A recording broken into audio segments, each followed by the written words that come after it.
سلام دوستانو، نن به موږ د انګلیسي 10 بیسیک جملې زده کوو او زه کوشش کوم چې ستاسو لپاره 15000 بیسیک جملې په راتلونکي ویډیوګانو کې ستاسو لپاره راوړم. نو زموږ لومړنۍ جمله چې ده هغه ده زما وخت مه ضایع کوه. Don't waste my time.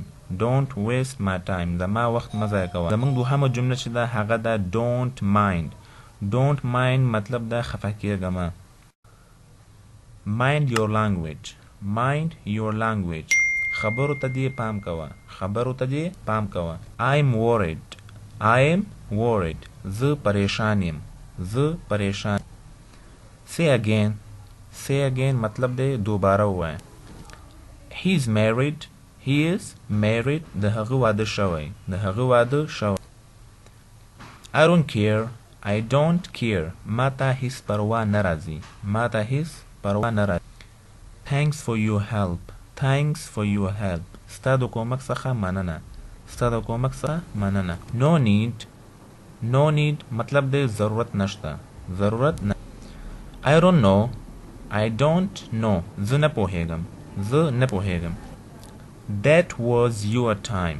That was your time. هغه ستا وخت و. هغه ستا وخت و. It is high time. It is high time. دا صحیح وخت دی. دا صحیح وخت دی. د مثال په ډول it is high time to study. It is a high time to study. دا صحیح وخت دی د مطالعې. داس کولی شي چې استعمال کړئ. It is significant. It is significant. یا تاسو داسې هم ویلی شي چې it is important. It is important یا it is significant. دې مطلب دی دا مهم دی. He is bothering me. He is bothering me. هغه ما تنګوي. Don't tell me all this. Don't tell me all this. ما ته د هر څه مه وایه. ما ته د هر څه مه وایه. Your anger is justified. Your anger is justified. ستا غصه جایزه ده. ستا غصه جایزه ده. Don't make fun of him. Don't make fun of him. په هغه مسخره مه کوه.